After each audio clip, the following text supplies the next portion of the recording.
direto aqui da redação da Folha de São Paulo. Hoje a gente vai falar sobre a Comissão de Ética da Presidência da República, que votou nesta segunda-feira a abertura de um procedimento para apurar se o ministro da Secretaria de Governo, Gedel Vieira Lima, violou uma legislação sobre conflito de interesse. O ex-ministro da Cultura, Marcelo Calero, saiu do governo dizendo que o Gedel, o pressionou para passar por cima de um parecer do Instituto de Patrimônio Histórico e Artístico Nacional sobre a construção de um imóvel em Salvador, no qual o Gedel tem interesse, um imóvel avaliado em 2,5 milhões de reais. Bom, teve aí essa votação inicial, né, dessa comissão, mas um dos membros pediu vistas, o processo ficou congelado pelo menos até dezembro. Não é isso? Isso, um conselheiro chamado José Saraiva pediu vista, já havia maioria consolidada para a abertura desse procedimento de investigação. 5 dos 7 conselheiros membros da comissão já tinham aprovado a abertura desse processo e esse José Saraiva, que é um baiano, um advogado baiano, nomeado no governo Temer, é o único integrante da comissão que foi nomeado no governo Temer, os outros são ainda a herança do governo Dilma. Ele pediu vista e com isso adiou a decisão para dezembro. Isso para o governo é muito conveniente.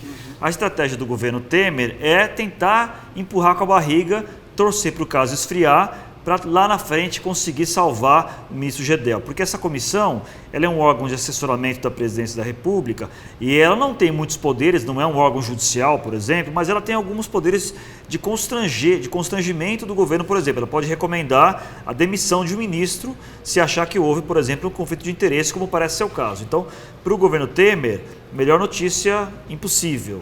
Você joga a decisão para dezembro na esperança de que até lá a coisa caia um pouco no esquecimento, daqui a pouco vem outras informações, outras notícias e o Gedel acabe se salvando. Agora, de qualquer maneira, a gente não sabe ainda qual vai ser o desdobramento e como é que essa comissão daqui a pouco vai voltar a investigar o caso ou não, mas o fato é que é um péssimo momento para o governo Temer, né? Está ainda aí em tramitação no Senado a questão da PEC do teto.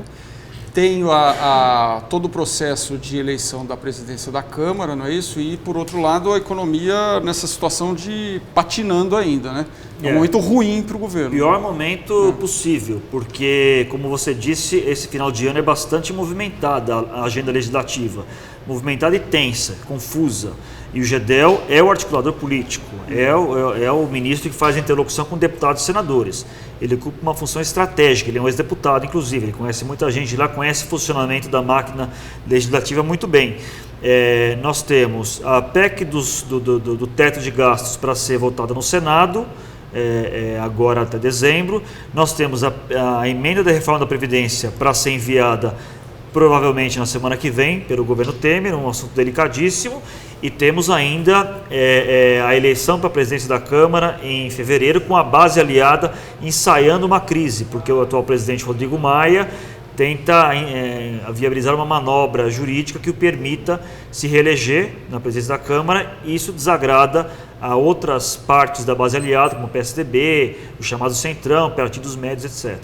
Agora, Matheus, essa questão do Gedel em Salvador, parece que ele é aí um grande investidor imobiliário lá na cidade, né, na capital baiana. Especialista no assunto. Não chega a ser bem assim, ele tem algumas propriedades declaradas à Justiça Eleitoral, mas são mais fazendas da família, né? Ele fez bastante carreira, como o Zanini falou, como deputado por 2 décadas.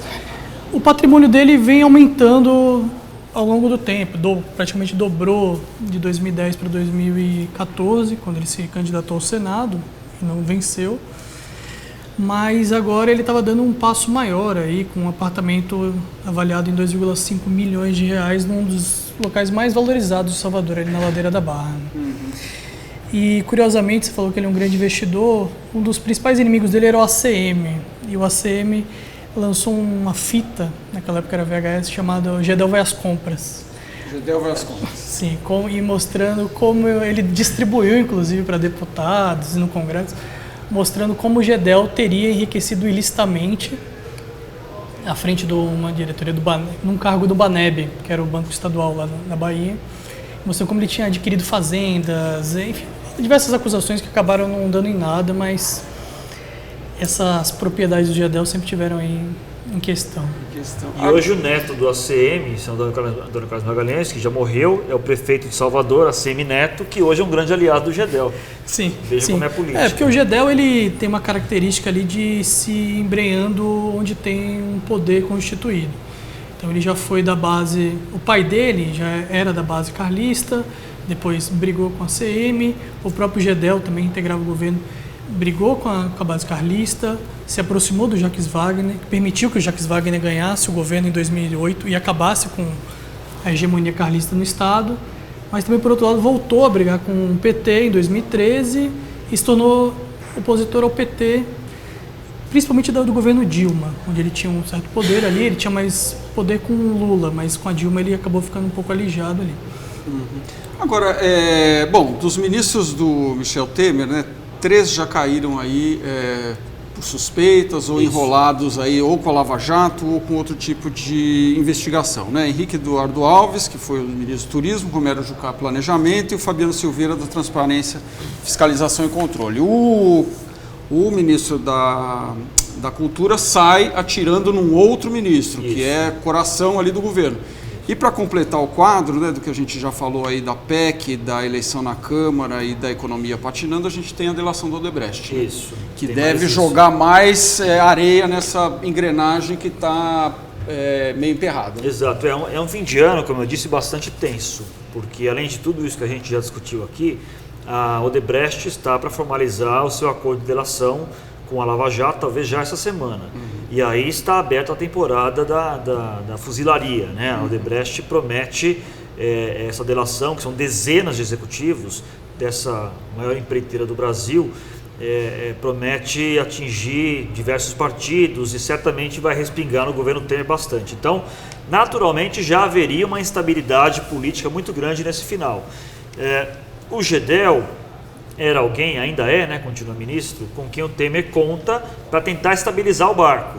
Né? É um ministro, apesar de um pouco truculento, um pouco estou sendo bondoso, um pouco truculento no trato, né? O Twitter dele, por exemplo, deixa o do Trump no chinelo, né? É um Twitter, ele já xingou a mãe de internauta e por aí vai.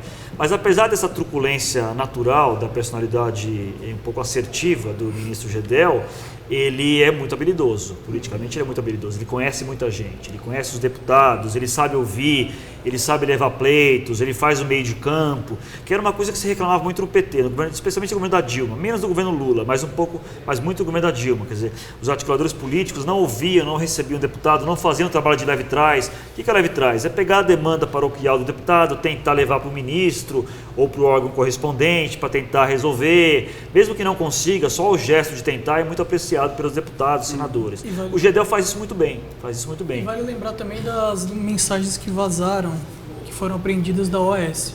Ainda que a delação não tenha seguido adiante, em razão do caso do Dias Toffoli, apareceu mensagens em que o Gedel trocava com o Léo Pinheiro, um dos sócios da OAS, falando sobre um outro empreendimento em Salvador chamado Costa Espanha, uma área também valorizada de Salvador, em que ele mostrava que estava advogando em nome da empresa. E essa empresa, OAS, era sócia da Cosbat, que é responsável por prédio em questão. Então ele já advogou 2 vezes em nome dessa empresa do prédio em relação ao OAS. E, ao contrário dos outros ministros, ou dos outros citados na Lava Jato, ele não tem papas na língua para falar o que aconteceu. À época ele disse que o Léo Pinheiro é um grande amigo da Bahia. Então por que ele não ajudaria? Por que ele não falaria em nome dele? Por que ele não teria esse trato com o Gedel ou com o Léo Pinheiro? E agora é a mesma coisa. O outro lado dele sobre o assunto é: por que eu não falaria num caso como, já que eu tenho o imóvel, ninguém melhor do que eu para dizer o que está acontecendo nesse caso. E ele admite que é amigo do dono da construtora. Então essas relações com empreiteiras, ainda não saiu nada dele na questão da Odebrecht. A ver o que vai acontecer. O perfil que vocês até colocaram aí, que é um sujeito sem papas na língua, agressivo no Twitter, etc. Numa eventual pressão maior de o Temer ter que mandar esse cara para casa? É um sujeito que sai calado, sai atirando? Depende. Eu acho que se ele for apenas, entre aspas, demitido, eu acho que ele sai calado. Ele até porque, como o Jucá, por exemplo, o Romero Jucá saiu calado também. Saiu calado e voltou para a liderança. Né? Essas coisas são cíclicas, né? Essas pessoas caem e voltam, Engraçado que, é curioso que alguns meses atrás eu fui a Brasília para uma série de conversas e conversei inclusive com o Gedel. Fui tomar um café com ele. E o Gedel, falando sobre outra pessoa, ele fala: político, carreiras políticas não morrem, carreira política fica na estante e depois volta. Isso pode se aplicar a ele, inclusive. Talvez ele tivesse uma profecia sobre ele mesmo. A não ser que caia a estante, né? Então, se cai do PT, aí por exemplo, que está por exemplo, se num eventual lá na frente, se o nome dele for envolvido na Lava Jato, né, de alguma maneira, eventualmente fosse preso, etc., né, nenhum indício de que isso vai acontecer, mas falando por hipótese, aí é outra história, poderia sair atirando, mas se ele ficar no governo, ou se ele for apenas, entre aspas, demitido, a tendência é que ele fique quieto, se recolha e depois tenta voltar aí. Foi a mesma de outra postura maneira. das outras vezes que ele saiu de outros governos e acabou voltando, né? Ele sai nos bastidores, ele continua atuando fortemente contra o governo Wagner, por exemplo. Era notório como ele deixou e se tornou um inimigo. Era público, criticava, mas nos bastidores é como ele atua bastante para derrubar alguns inimigos políticos. Muito bem, agradeço mais uma vez a presença de vocês aqui. Convido os internautas a continuarem acompanhando a cobertura pelo site da Folha.com. Obrigado e até uma próxima.